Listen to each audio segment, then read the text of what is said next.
Right. ಇನ್ನು ಈ ಪ್ರಕರಣದಲ್ಲಿ 5 ಜನ ಸರೆಂಡರ್ ಆಗ್ತಾರೆ ಆರೋಪಿಗಳು. ಆರಂಭದಲ್ಲಿ ಅವರೇ ಹೋಗಿ ಸರೆಂಡರ್ ಆಗ್ತಾರೆ. ಸರೆಂಡರ್ ಆದ ನಂತರ ಅವರ ವಿಚಾರಣೆ ತೀವ್ರಗತಿಯಲ್ಲಿ ಸಾಗುತ್ತೆ.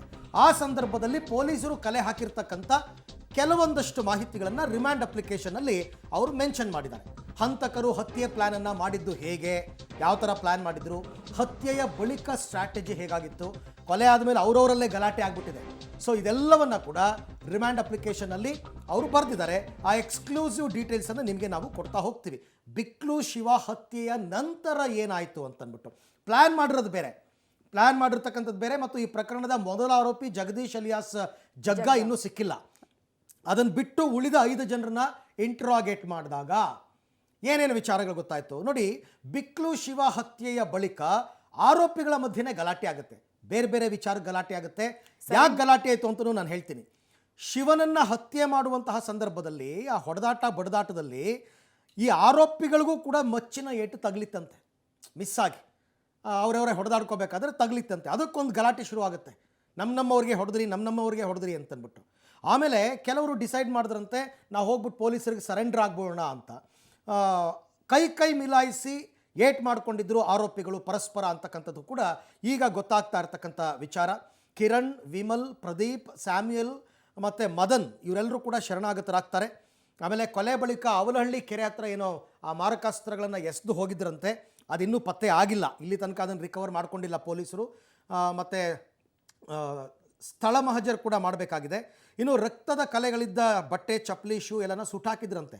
ಸಾಕ್ಷಿ ನಾಶ ಆಗುತ್ತೆ ಇದು. ಬೆಂಗಳೂರು ಹೊರವಲಯದಲ್ಲಿ ಅಲ್ಲೇನೋ ಪೆಟ್ರೋಲ್ ಹಾಕ್ಬಿಟ್ಟು ಸುಟ್ಟಾಕಿದ್ರು. ಆಮೇಲೆ ಅನಿಲ್ ಅನ್ನೋನಿಂದ ಹೊಸ ಬಟ್ಟೆ ತರಿಸ್ಕೊಂಡಿದ್ರು. ಇವೆಲ್ಲವೂ ಕೂಡ ಈ 5 ಜನರು ಬಾಯಿ ಬಿಟ್ಟಿರ್ತಕ್ಕಂತಹ ವಿಚಾರ. ರಿಮ್ಯಾಂಡ್ ಅಪ್ಲಿಕೇಶನ್ನಲ್ಲಿ ಈ ಅಂಶಗಳು ಈಗ ಎದ್ದು ಕಾಣ್ತಾ ಇದೆ. ಇನ್ನಷ್ಟು ಮಾಹಿತಿ ಅವರು ಕಲೆ ಹಾಕ್ತಾ ಇದ್ದಾರೆ. ಪ್ರತಿಯೊಬ್ಬರ ವಿಚಾರಣೆ ಕೂಡ ನಡೀತಾ ಇದೆ.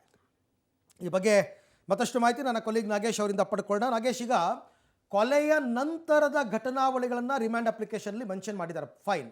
ಬಟ್ ಇದರ ಪ್ಲಾನ್ ಹೇಗಾಯಿತು, ಏನು ಕಾರಣ, ಯಾಕಾಗಿ ಕೊಲೆ ಆಯಿತು, ಇದ್ರ ಬಗ್ಗೆ ಏನಾದರೂ ಖಚಿತ ಮಾಹಿತಿ ಪೊಲೀಸರಿಗೆ ಸಿಕ್ಕಿದೆಯಾ ಅಂತ?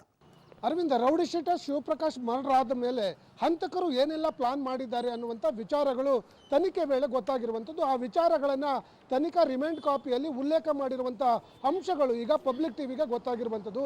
ಭಾಳ ಪ್ರಮುಖವಾಗಿ ಈ ಹಂತಕರು ಅಲ್ಲಿಂದ ಅಂದರೆ ಯಾವಾಗ ಕೊಲೆ ಆಗುತ್ತಾ, ಕೊಲೆ ಆದ ನಂತರ ಎಸ್ಕೇಪ್ ಆದ ಬಳಿಕ ಪೊಲೀಸ್ ಠಾಣೆಗೆ ಸರೆಂಡರ್ ಆಗುವಂಥ ವಿಚಾರಕ್ಕೆ ಈ ಹಂತಕರ ಗ್ಯಾಂಗ್ ನಡುವೆ ಗಲಾಟೆ ಆಗಿದೆ ಅನ್ನುವಂಥ ಮಾಹಿತಿಗಳು ಕೂಡ ಸಿಗ್ತಾ ಇರುವಂಥದ್ದು. ಹಂತಕರು ಯಾವ ಮಟ್ಟಕ್ಕೆ ಗಲಾಟೆ ಮಾಡ್ಕೊಂಡಿದ್ದಾರೆ ಅಂದರೆ ಕೈ ಮಿಲಾಯಿಸುವಷ್ಟು ಮಟ್ಟಕ್ಕೆ ಗಲಾಟೆ ಮಾಡಿಕೊಂಡು ಈ ಪ್ರಕರಣದ 8 ಜನ ಆರೋಪಿಗಳಲ್ಲಿ 5 ಜನ ಆರೋಪಿಗಳು ಕೊನೆಗೂ ಕೂಡ ಕಿರಣ್, ಸ್ಯಾಮ್ಯುಯಲ್, ಪ್ರದೀಪ್ ಸೇರಿದಂತೆ ಒಟ್ಟು 5 ಜನ ಆರೋಪಿಗಳು ಭಾರತೀನಗರ ಪೊಲೀಸ್ ಠಾಣೆಗೆ ಬಂದು ಸರೆಂಡರ್ ಆಗ್ತಾರೆ.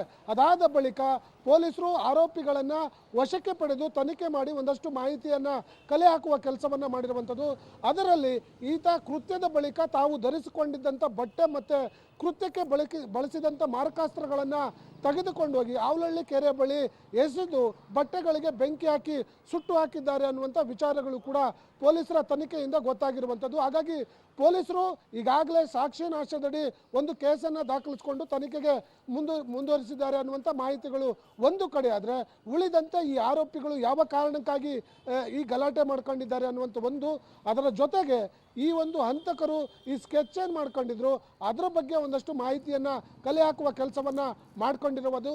ಇದರ ಜೊತೆಗೆ ಈ ಹಂತಕರ ಜೊತೆಗೆ ಪೊಲೀಸ್ ಇಲಾಖೆಯ ಕೆಲವು ಸಿಬ್ಬಂದಿಗಳು ಕೂಡ ಸಹಕಾರ ಕೊಟ್ಟಿದ್ದಾರೆ ಅನ್ನುವಂಥ ಮಾಹಿತಿಗಳು ತನಿಖಾಧಿಕಾರಿಗಳಿಗೆ ಸಿಕ್ಕಿದೆ. ಆ ಮಾಹಿತಿ ಆಧಾರದ ಮೇಲೆ ಪೊಲೀಸರು ಈಗಾಗಲೇ ತನಿಖೆಯನ್ನು ಮುಂದುವರಿಸಿದ್ದಾರೆ ಅನ್ನುವಂಥ ಮಾಹಿತಿಗಳು ಈಗ ಸದ್ಯಕ್ಕೆ ಲಭ್ಯವಾಗ್ತಿರುವಂಥದ್ದು. ಅರವಿಂದ್.